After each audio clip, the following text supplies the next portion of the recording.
Right, so Smith presents us with a market economy that he argues should be laissez-faire, no government intervention, and one in which, if the market is left alone, we will be characterized by class harmony.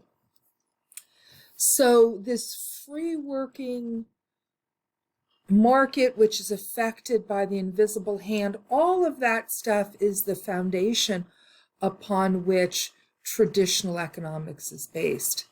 So what we need to do is we need to take a further look at markets. And we can start by looking at demand. Now, demand is defined as how much consumers want at different prices. Now, think about a good that you purchase, bottled water, right? What factors are going to influence your demand for bottled water? Well, there are going to be thousands of things.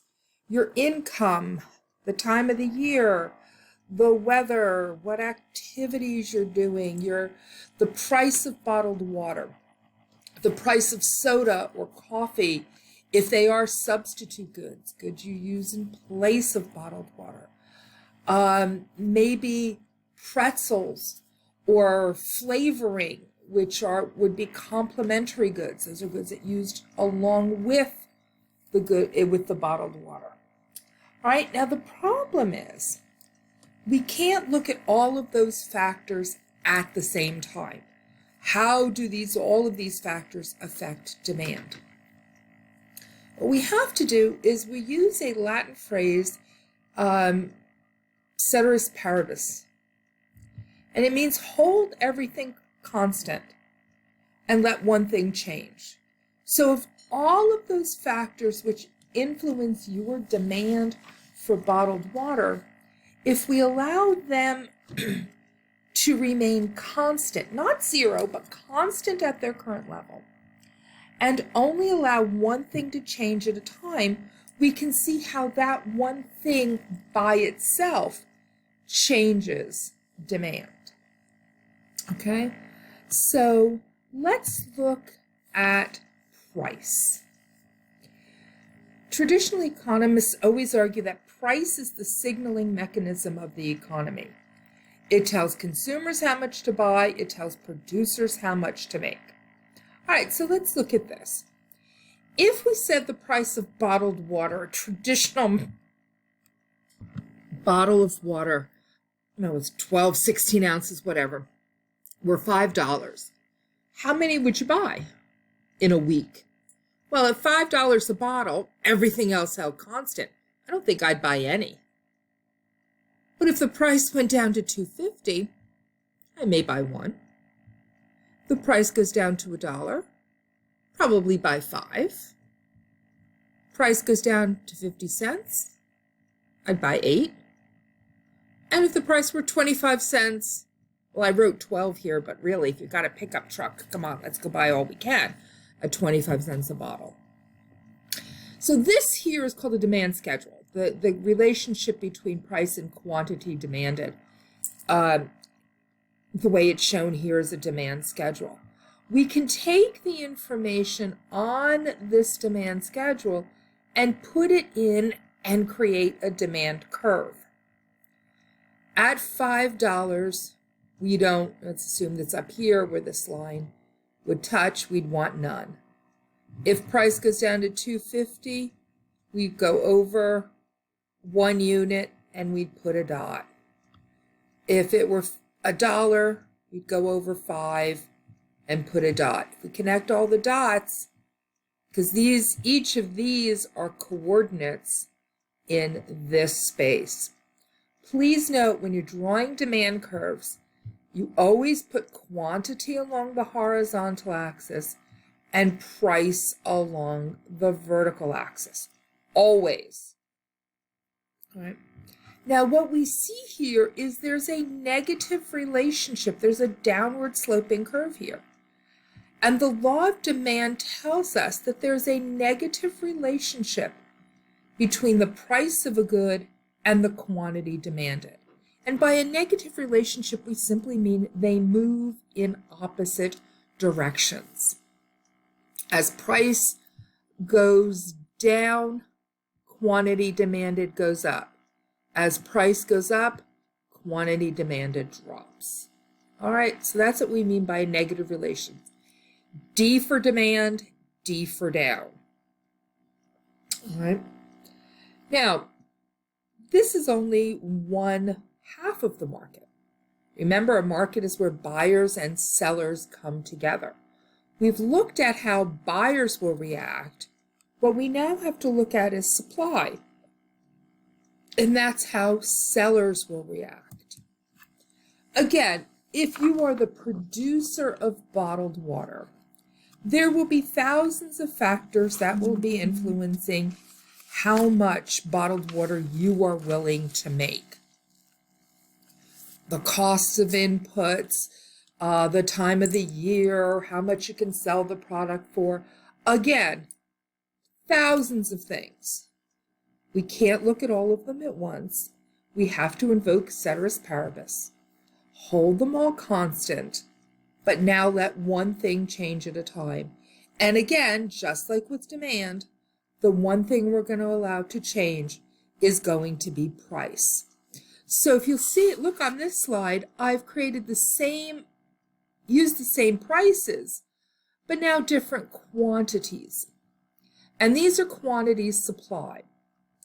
If the market yells out a price of $5 a bottle, producers are going to be willing to produce a lot. If they don't know how many consumers want. All they know that the going price is $5. But look what happens. As the price of the good drops, the quantity supplied also drops. That there's less and less incentive for the producer to make the product. This is the law of supply. The law of supply tells us that there's a positive relationship between the price and the quantity supplied. By a positive relationship, we mean they move in the same direction. Now, if we were to plot these coordinates, we would end up with an upward sloping supply curve. That's that positive relationship between price and quantity. Now, we've looked at demand by itself. We've looked at supply by itself. But now we have to look at the market and what the market would look like. And all I've done is I've just brought my supply curve and my demand curve together. And what we find is if we leave the market alone to adjust, it's going to move to what we call equilibrium. Equilibrium is a point at which there is no force moving you to change. So at a price of $5, consumers didn't want any, but producers were willing to make 10. Is that a good price? No, because we're producing more than what people want. So market forces would push producers to start making less. And as the price dropped, consumers would want to buy more. So eventually we're going to keep dropping prices until we get to our equilibrium price, the price at which the market is stable. At equilibrium, where supply equals demand, we have an equilibrium price and an equilibrium quantity. Now, traditional economists have always argued in a laissez-faire market, where the market is free to make adjustments on its own, it's going to move to this point. It's going to move to equilibrium. And the great thing about equilibrium is in equilibrium, we're not wasting resources. We are producing exactly what consumers want to buy. Okay. Now, there's a problem with what we've done. we've only looked at the effect price has on the market. And we've realized that there are thousands of other factors which will influence supply and demand. And we have to be able to show in this picture how they affect the market. So let's look at the following slide. I've removed the supply curve in here just to make life a little easier. Now, let's say we start at point A. If A is our equilibrium point, we have a equilibrium price, we have an equilibrium quantity, everything's fine. But what happens if price changes? Remember, we used price to determine the demand curve.